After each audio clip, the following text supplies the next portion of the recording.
Hey homeschoolers, I'm Melissa Webb, former full-time classroom teacher and homeschool mom turned full-time business CEO and encourager to homeschool families everywhere. I want to give you sound, educational, practical tips and advice at the same time making sure that you're enjoying the family journey that you are on.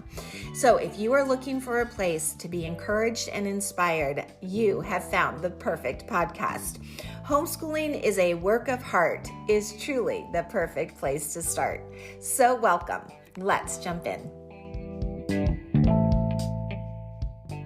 Well, hello homeschoolers. How are you? Fantastic, I hope.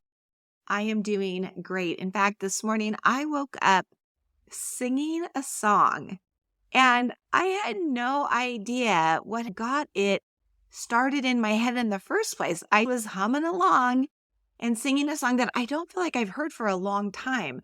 Does that ever happen to you? Do you get songs stuck in your head and at these random moments they just pop up? My mom sings beautifully. She majored in voice and music in college, but let me assure you, her gift skipped a generation. It landed nowhere near me. I promise not to sing to you.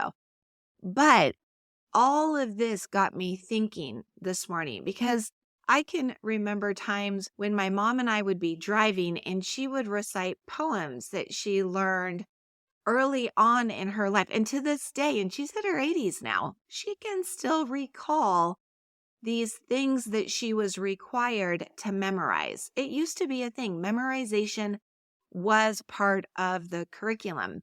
And I'm not sure that it is so much anymore, but I think it should be. Had I never memorized that song that was stuck in my head today, even though I wasn't even intentionally memorizing it, but if I hadn't memorized other things, really important things, I know I would not be utilizing my brain to its fullest potential. Memorization is a good thing. We were actually born to memorize. Do you believe that? I believe that. And I'm curious, what were some of the first things you memorized? Because you've certainly memorized all kinds of things. But what were some of the first things you memorized? What comes to mind for you? Do you remember practicing? And at the time, back when I was younger, we didn't use the word memorize as much. It was things like, I know my multiplication facts by heart. It was all about knowing it by heart, like it was a part of me. And so I'm just curious, what were some of the first things you memorized? What did you have to learn by heart? What comes to mind for you? Well, starting at the very beginning of life, the very first thing that anyone memorizes is their mother's face or voice, or their father's face or voice. And then they start to memorize words, ball, bye-bye, mama, dada, and other family members' names. They'll start to memorize their sister's name or their brother's name, grandma's name, papa's name, maybe Fido's name. They will even catch on to tunes from nursery rhymes, maybe even something from a favorite cartoon or show. And then it just progresses as we grow older. And here's the thing. This isn't just me. This is science. Science says that memorization is a natural human ability that we do instinctively, right? So from babies who instinctively memorize faces and then sounds and then words and then patterns, all of that memorization is strengthening cognitive development. And research shows that memorization enhances brain plasticity. It improves problem solving. It increases creativity, all the good things that our brain should be doing. It also helps build our language and communication skills because when we expose children to rich vocabulary, to structured language patterns, So be thinking things like we memorize poetry or music or a Bible verse or a famous quote or the Pledge of Allegiance. These things foster better verbal expression, written expression. It adds to our knowledge base. It makes us smarter. Memorization internalizes knowledge within us, and that does make us wiser. I mean, who does not feel pretty darn smart when she can recite something from memory? Nobody ever is like embarrassed to say, "Oh, I've memorized that." I mean, okay, this is what's coming to mind. My baloney has a first name, it's OSCAR. My baloney has a second name, it's MEYER. Oh, I love to eat it every day. And if you ask me why, I'll say, 'cause Oscar Mayer has a way with BOLOGNA. I know, I promised you I wouldn't sing, but that little jingle, maybe not the best example, but I learned that jingle decades ago. I even learned how to spell baloney with that little jingle, and it's still stuck in my memory today. Now I know we could argue, yeah, is it really making you wiser? Well, it is showing me that my brain is still good at recalling information. Here's the thing. Our brains are going to memorize. They are. It's just what they do. So don't we want to be really intentional and help our children memorize good things, things that matter? Otherwise, who knows what their brain is going to hold on to?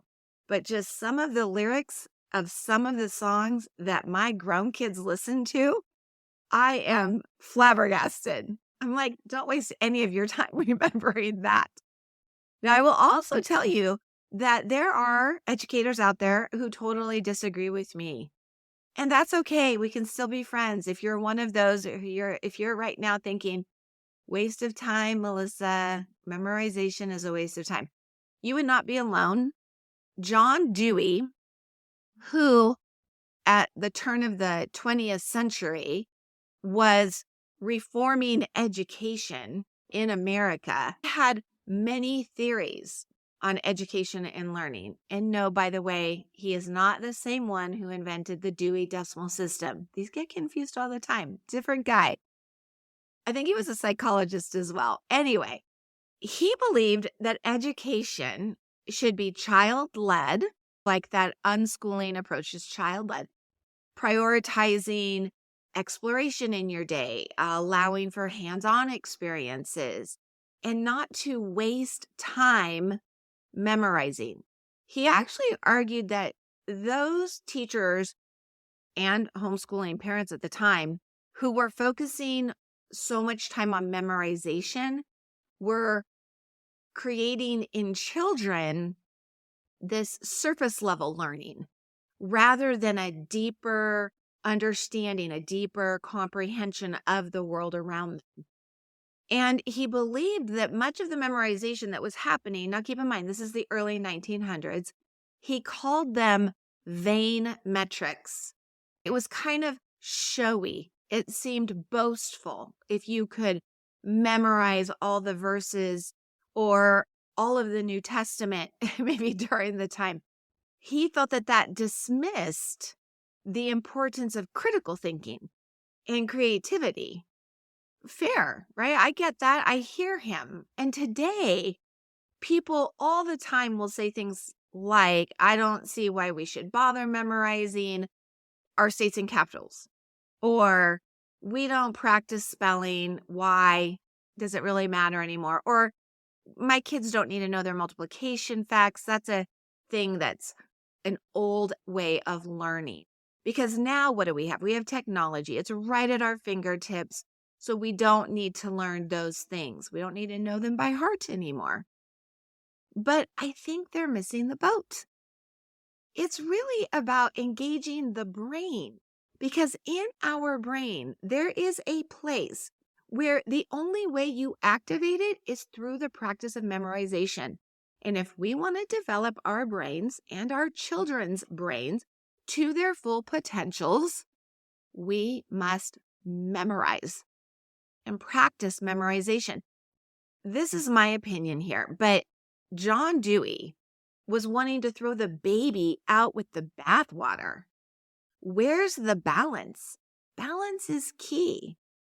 A little memorization with intention, practice regularly every day, maybe a few times every day, at least a few times every week, is time well spent. The truth is that memorization has a place in our everyday lives, and therefore it should be tied to our educational practices too. There are things we memorize. You know the way to the store. You don't have to get on your map every day to remember, how do I get to the grocery store? You've memorized it. It's using our brain. So it is important. And here's a fun fact for you.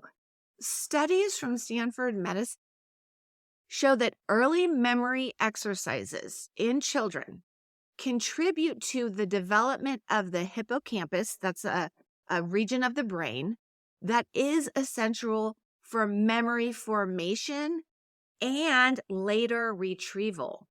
We start them young, we build that strong, and that muscle remains strong. That development is going to lead to improved memory performance as our children grow older.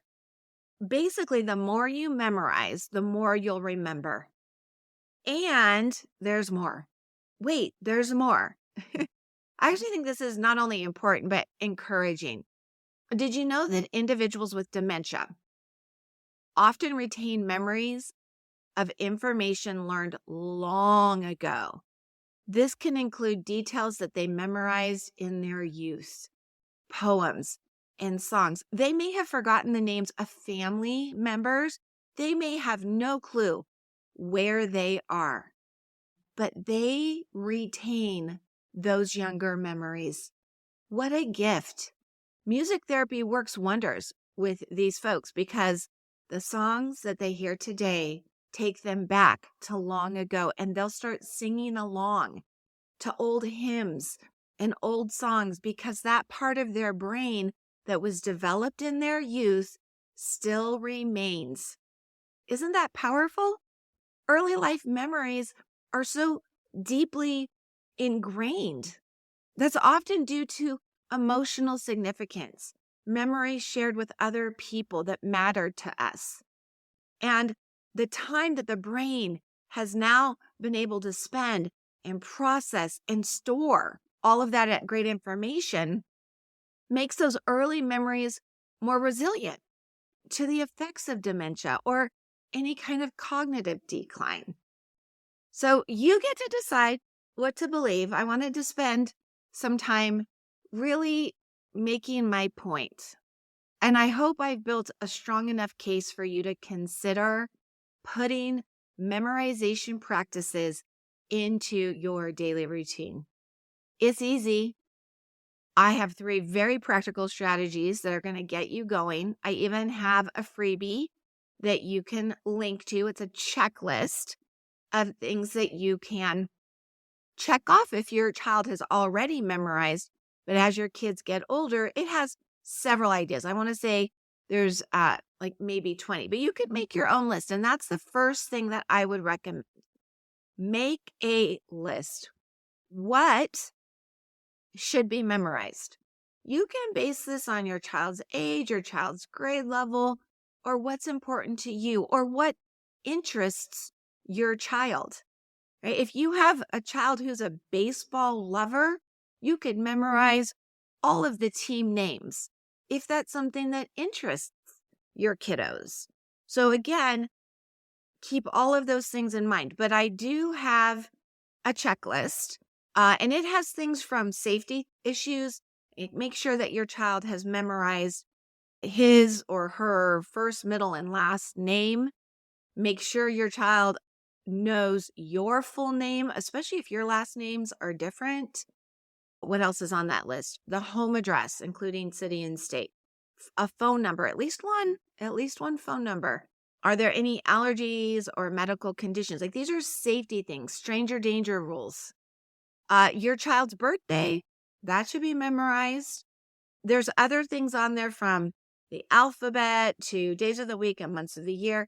Other things like common sight words, basic addition facts. This checklist is yours if you want it. It has dates and capitals on it. What else do I have? Continents, oceans, major world countries. So there's a whole list. Like I said, there's like 20. Feel free to use those, but on the second page, it's blank. Well, it's blank just where you can put something next to the check boxes and then print that out. Maybe put it on your kitchen refrigerator or in your schoolroom and just slowly, daily, in fun ways, start to practice. Now, that's the second strategy that I want to point out. So, number one, make your list. I have a list for you, but you could always make your own list. The second thing I want you to do to really start this memorization practice at home is to do more than recite or chant these things. Instead, incorporate movement. Use multisensory learning.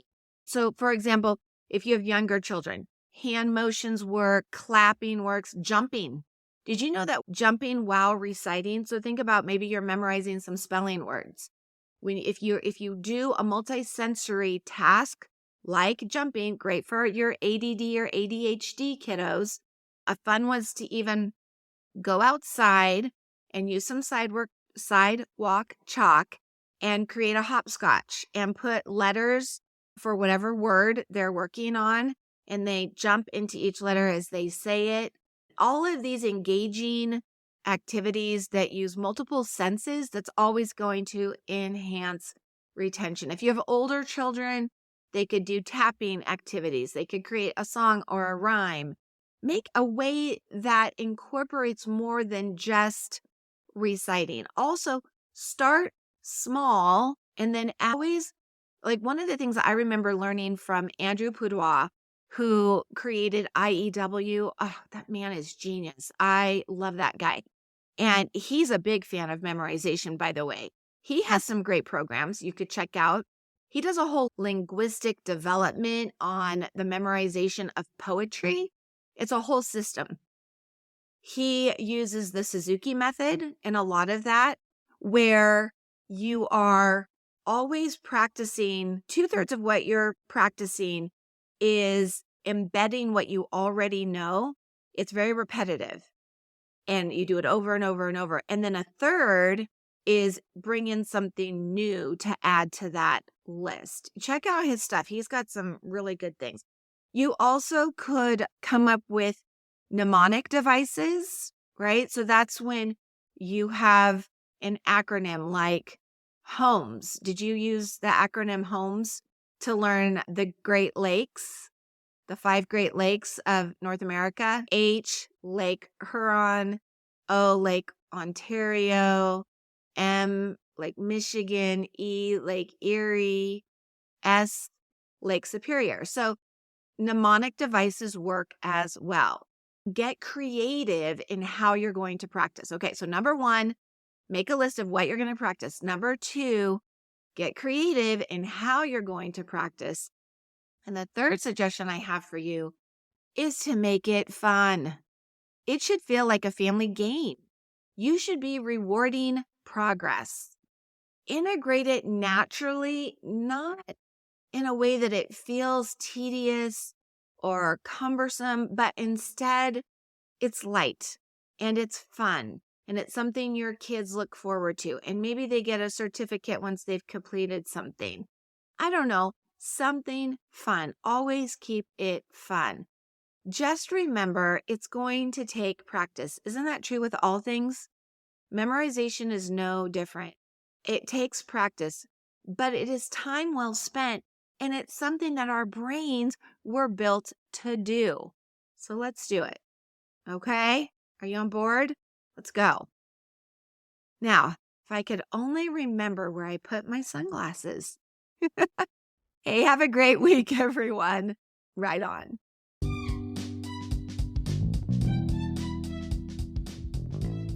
Well, thanks so much for tuning in and listening this week. Hey, if this was something that you found valuable, don't forget you want to subscribe or follow so that every time a new episode is dropped, you'll be the first to know. And hey, before you go, if you are looking to get some of this academic writing under your belt and outsourced so that it's one less thing, freeing you up to enjoy more time with your family, hey, you're going to want to head over to writeonweb.com to see what kinds of resources and materials I have available for you. I will look forward to seeing you there, and I will look forward to seeing you here in our next episode. Right on.